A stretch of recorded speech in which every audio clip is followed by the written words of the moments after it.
கூட்டணின்றது first இல்லை, நாங்கள் இப்போ ரெண்டாவது கூட்டணின்றாங்க. சில கேஸ் ஏதாவது பிரச்சனை இருந்திருக்கும், அது வெளியே தெரியாமல் இருக்கும், அதுக்காக அவங்க பேசியிருப்பாங்க. திமுக ஓட்டு செவராது, ஏன்னா எல்லாமே ஏர் ஓட்டுற முதல் கொண்டு புத்திசாலி ஆகிட்டாங்க. வேற வழி இல்லை அவருக்கு.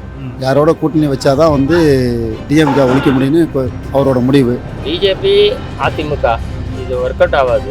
இவ்வளோ பிரச்சனை இங்கே இருக்கும்போது நீங்கள் பிரச்சனைக்கு காரணமான பிஜேபி கிட்டேயே போகிறீங்கன்னா அப்போ எப்படி இது? பதவியே பிடிக்கிட்டாங்க, ஃபீஸ் பிடிக்கிட்டாங்களே, ஏன் நீ செருப்பு போடவே கூடாது. அதுக்கு தான் அண்ணாமலை எனக்கு தெரிஞ்சு மாத்திர மாதிரி தெரியுது. ஏன்னா ஒரு ஈகோ பிடிச்சவர் அண்ணாமலை, அந்த பிரிஸ்டேஜ் பார்ப்பாரு. லேடியா மோடியான்னு கேட்டவங்க எப்படி அந்த ஆட்சி எப்படி போய் கூட்டணி சேரும்?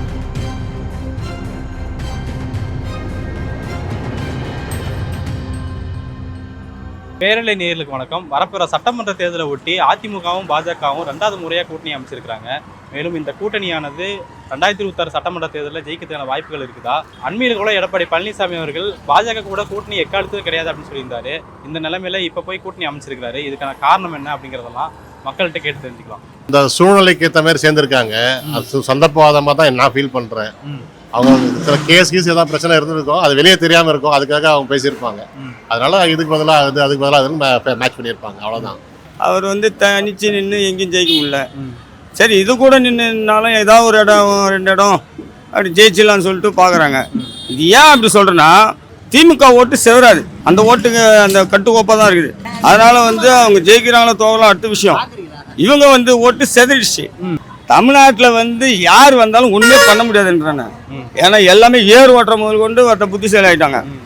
ஓட்டு இவங்களுக்கு தான் போகலான்னு போவாங்க, ஆனால் ஓட்டே வேற ஆளுக்கு போயிடும். இதே எடப்பாடி அதிமுகண்ட நாங்கள் கூட்டணி வச்சு தான் நாங்கள் தோத்துட்டோம். அதே போல் ஜெயக்குமாரும் அப்படி தான். இப்போ கூட நீங்கள் டிவியில் பாருங்கள், அதான் சொல்லுவாங்க. நான் தோற்றதே காரணம் நாங்கள் அதிமுகண்ட கூட்டணி வச்சு தோற்றோம். இப்போ மும்மொழி கொள்கைன்னு சொல்லிட்டு இப்போ வந்தது. இதே திமுக நிமிர்ந்து நின்று முடியாதுன்னு சொல்லிட்டு வெற்றிகரமாக கொண்டு வந்தது. இதே எடப்பாடி அவர்கள் இருந்திருந்தான்னா அப்படியே அவர் கூப்பிட்டு ஃபஸ்ட்டு அவர் சாப்பாடு குத்தி கையெழுத்து போட்டு நீங்கள் வச்சுக்கோங்க ஐயா, நாங்கள் அதுக்கு ஆதரிக்கிறோன்னு சொல்லிட்டு சொல்லிவிடுவார். இது திமுக அப்போல இருந்து கலைஞரே இல்லை. இப்போ கலைஞரில் இருந்து அந்த மும்மொழி கொள்கை வரக்கூடாது, அது எங்களுக்கு தேவையில்லைன்னு தான் அப்போலேருந்து ஆதரிச்சு இருக்குது. அது இல்லாத இப்போதைக்கு எடப்பாடி அவர் இருந்ததுன்னா எல்லாமே ஈஸியாக பாஜக எல்லாம் ஈஸியாக தமிழ்நாட்டில் எல்லாத்தையும் தமிழ்நாட்டை தார்வாத்துட்டு இருப்பார் எடப்பாடி அவர்கள். பிஜேபி அதிமுக இது ஒர்க் அவுட் ஆகாது தமிழ்நாட்டில். ஏன்னா வக்பு வாரிய சட்டன்றது நம்ம சவுத்துன்றதுல எங்கெங்கெல்லாம் இந்தியா ஃபுல்லாகவே எதுக்குறாங்க. அதை அந்த வக்பு வாரிய சட்டம் தமிழ்நாட்டில் இதில் மேற்கு வங்கத்துலலாம் அமுல்படுத்த மாட்டேன்ட்டாங்க. இப்போ முஸ்லீம் அகெயின்ஸ்ட் பிஜேபியால்.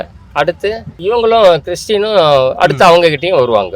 இப்படி முஸ்லீம் கிறிஸ்டின் இங்கே ஒத்துமையாக தமிழ்நாட்டிலலாம் இருக்கும்போது இந்த ஓட்டெல்லாம் உங்களுக்கு ஏடிஎம்கேலேயும் இருக்குது, டிஎம்கே இருக்குது. இப்போ அந்த ஓட்டு ஏடிஎம்கே விழாது. இதெல்லாம் எடப்பாடி யோசிச்சிருப்பார்ல. எடப்பாடி யோசிக்கிறதுனா மற்ற சில்லற கூட்டணி கட்சியெல்லாம் சேர்த்துக்கலான்னு சேர்த்தா அந்த பர்சன்டேஜ் கணக்கில் வந்துடலான்னு. எல்லா கட்சியிலுமே கிறிஸ்டின் முஸ்லீம்லாம் இருக்காங்க. அவங்க ஓட்டெல்லாம் வராது. அடுத்து யார் வருவாங்கன்னு தெரியாது. திமுக உண்டான ஓட்டு திமுகவுக்கு இருக்கும், அதிமுக உண்டான ஓட்டு அதிமுக இருக்கும். ஆனால் இப்போ அதிமுக உண்டான ஓட்டு அவங்களுக்கு இருக்காது. இது போயிடும். இந்த கூட்டணி ஒர்க் அவுட் ஆகாது. இப்போ மாநிலம் சார்ந்து நிறைய பிரச்சனை பேசப்படுதுன்னா, இப்போ நமக்கு நிதி கொடுக்காதது, இந்த தொகுதி மறுவரையில் நமக்கு தொகுதி இழப்பு ஏற்படுறது, நீட்டு தேர்வு, அப்படி இப்படின்னு நிறைய பிரச்சனைகள் மாநிலம் சார்ந்து இருக்குது. அப்போ மாநிலம் சார்ந்து பேசக்கூடிய ஒரு அதிமுக யார் பாதிப்பை ஏற்படுத்துறாங்களோ அவங்க கூட கூட்டணி வைக்கிறது எப்படி பார்க்கலாம்? இவ்வளோ பிரச்சனை இங்கே இருக்கும்போது நீங்கள் பிரச்சனைக்கு காரணமான பிஜேபி கிட்டேயே போகிறீங்கன்னா அப்போ எப்படி இது? அப்போனா நீங்கள் நாளைக்கு சப்போஸ் நீங்கள் ஒரு கால் ஜெயிச்சா கூட இது எல்லாமே எதுவுமே நீங்கள் இப்போ நீட்டு ஒர்க் அவுட் ஆகாது. வக்பு சட்டம் பாஸ் ஆகிடும். பாஸ் ஆனது தான் இவங்க இங்கே அமல்படுத்துருவாங்க. அடுத்து மாநிலங்களுக்கு அந்த தொகுதி மறுசீரமைப்புன்னு அந்த தொகுதியெல்லாம் குறைச்சிடுவான். அவங்களுக்கு சாதகமாக அவங்க சைடில் வச்சுப்பான். தொகுதி சீரமைப்புன்றது மக்கள் தொகை அடிப்படையில் தான் வருது. மக்கள் தொகை கணக்கே அவன் எடுக்க மாட்டானே. ஜாதி வாரியாவோ இது வாரியாவோ அவங்க எடுக்க மாட்டாங்களே பிஜேபி. இதெல்லாம் யாருக்கு பாத்தீங்கன்னா சவுத்து ஃபுல்லாகவே இவங்க அவங்களுக்கு ஃபேவராக இல்லை. அதால் இதை சவுத்து ஃபுல்லாகவே தொகுதியை குறைச்சிட்டு வரும். அதெல்லாம் இப்போ குறையும் போது நமக்கு எதுவுமே இங்கே எந்த திட்டமும் இங்கே வராது, நிறைவேறாது. இப்போ கூட்டணி அமைச்சிருக்காங்க, 2026 தேர்தல் வெற்றி பெற்றுருவாங்களா? இது எப்படி நான் வெற்றி பெற முடியும்? உண்மையான தொண்டன் அதிமுக தொண்டன் இதுக்கு தேர்தலுக்கு சப்போர்ட் பண்ண மாட்டாங்கண்ணா. பாஜக கூட கூட்டணி சேர்ந்ததுக்கு நினைக்கிறீங்களா? அப்படி இல்லை. அந்த அம்மா என்ன சொன்னாங்க, அதாவது நான் அந்த 5 வருஷத்துக்கு முன்னாடியே இந்த லேடியா மோடியான்னு கேட்டவங்க எப்படி அந்த ஆட்சி எப்படி போய் கூட்டணி சேரும்? ஒண்ணுமே கிடைக்காது சார், கூட்டணியில் ஜெயிச்சா கூட்டணி கிடைக்காது சார். எப்படி கிடையாது? நான் தான் என்ன சொன்னேன், மக்களுக்காக செய்ய, மக்கள்கிட்ட எதிர்பார்க்கறதுக்கு 5 வருஷத்துக்கு ஒரு வாட்டி மக்களுக்கு செய்ய. முதல்ல எய்ட்ஸ் மருத்துவமனை அதுக்கு முன்னாடி அதுக்கு பின்னாடி அடிகள் நாட்டினார். இங்க திருப்ப பண்ணியாச்சு, அந்த பணம்லாம் வந்து செலவாயிடுச்சுன்றாரு. பணம் போட்டேன், அப்புறம் எங்க வர முடியும்? நான் சொல்லிக்கலாம், நான் ஜெயிச்சிடும் நான் ஒன்று தனியால் நின்றுனேன், 4 பேர் என் கூட வண்டி ஓட்டுறவங்களை வச்சுக்கினேன், நான் ஜெயிச்சிடும் நான் சொல்லலாம். மக்கள் ஓட்டு போடணும், மக்கள் ஓட்டு போட மாட்டாங்க. என்ன பாஜக மக்கள் ஓட்டு போட மாட்டாங்க, அது ஏடிஎம்கேவுக்கு மக்கள் ஓட்டு போட மாட்டாங்க. இப்போ திருப்பி நான் சொல்கிறேன், டிஎம்கே கன்ஃபார்மாக ஜெயிச்சுன்னு வரும். இதுதான் யார் தலைக்கு நின்னாலும் ஒன்றும் செய்ய முடியாது, டிஎம்கே வெற்றிகரமாக வரும். இப்போ கூட்டணி அமைக்கிறது மூலமா ஏற்கனவே அதிமுகவை பல துண்டா உடைச்சிட்டாங்க.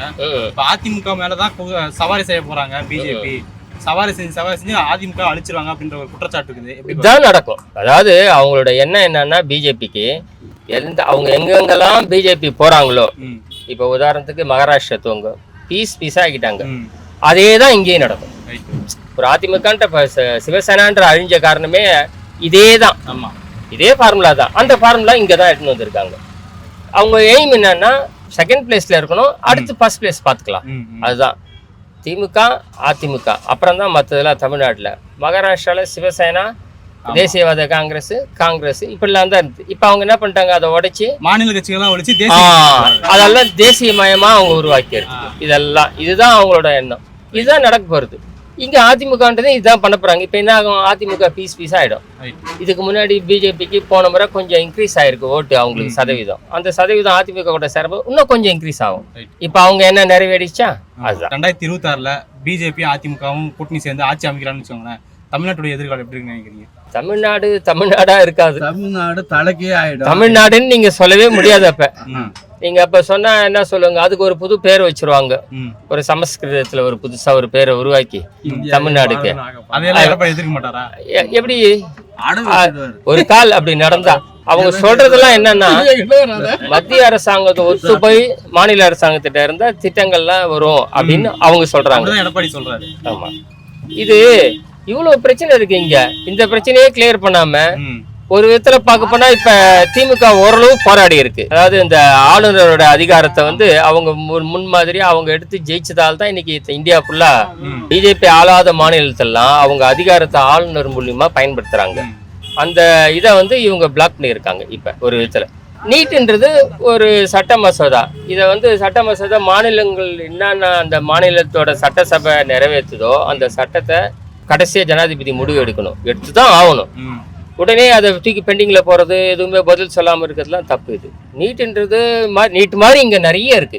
அடுத்து அந்த இதில் அதெல்லாம் வந்து இப்போ பிஜேபியும் இவங்களும் ஜெயிச்சுட்டு வந்து அதெல்லாம் ஒன்றுமே நடக்க முடியாது. ஸோ உதாரணத்துக்கு ஒரு நீட்டோட பாதிப்பு எந்த அளவுக்கு இருக்குன்றது அப்போ தெரியும். சாதாரணமாக நீட்டு போய் படிக்கிற அளவுக்கு இங்கே யாருக்கும் வசதி கிடையாது.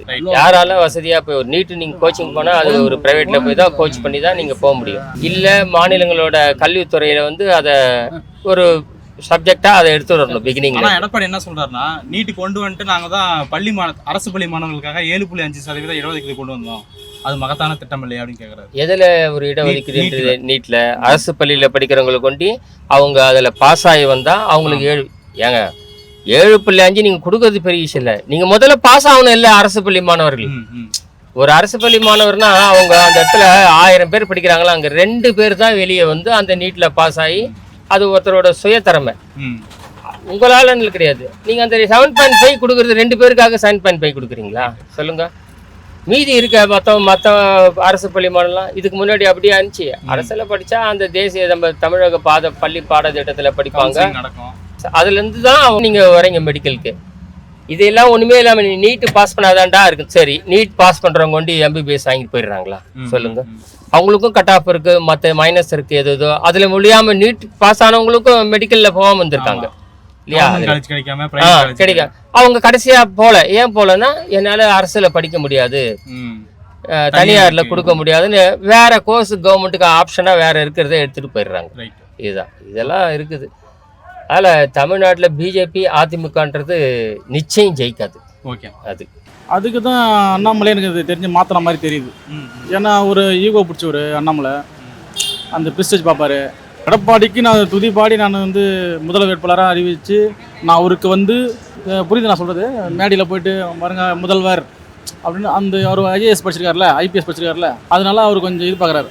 அதனால தான் பிஜேபி தலைமை என்ன பண்ணிச்சு, பாஜக தலைவரை மாற்றிடுச்சு. இங்கே திராவிட முன்னேற்ற கழகம் டிஎம்கேவை ஒழிக்கிறதுனா அவங்களோட கூட்டணி வச்சா ஒழிக்கலான்னு எடப்பாடி ஐயா நினச்சிருக்கிறாரு. சாத்தியமா? வேறு வழி இல்லை அவருக்கு. யாரோட கூட்டணி வச்சாதான் வந்து டிஎம்கே ஒழிக்க முடியும்னு இப்போ அவரோட முடிவு. அதை நினச்சி தான் பண்ணுறாப்புல அவர் எடப்பாடி ஐயா. இப்போ இருக்கிற கண்டிஷனில் இருக்கிற அலைன்ஸு இருந்தால் கண்டிப்பாக இவங்க தான் ரிட்டர்ன் வருவாங்க. ஆமாம், இப்போ யார் ஆட்சியில் இருக்காங்களோ அவங்க தான் வருவாங்க. கூட்டணின்றது ஃபர்ஸ்ட் இல்லை, நாங்கள் இப்போ ரெண்டாவது கூட்டணின்றாங்க. புதியாக சீட் பண்ண முடியாது, சொல்ல முடியாது. ஏன்னா கூட்டணி வச்சா கூட வருமானு சொல்ல முடியாது.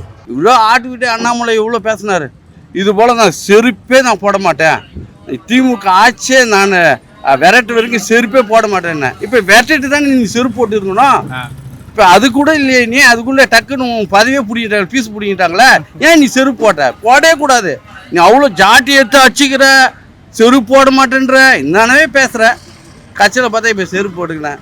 உன்னுடைய பேச்சும் உன்னுடைய ஆட்டமும் தமிழ்நாட்டில் பலிக்காது. வரப்போகிற ஆட்சி வந்துட்டு அதிமுக பாஜக கூட்டணி வந்துச்சுன்னா அது தமிழ்நாட்டுக்கு எந்த அளவுக்கு நன்மையாக இருக்கும் இல்லை பாதிப்பாக இருக்கும் நீங்கள் நினைக்கிறது சொல்லுங்கள்.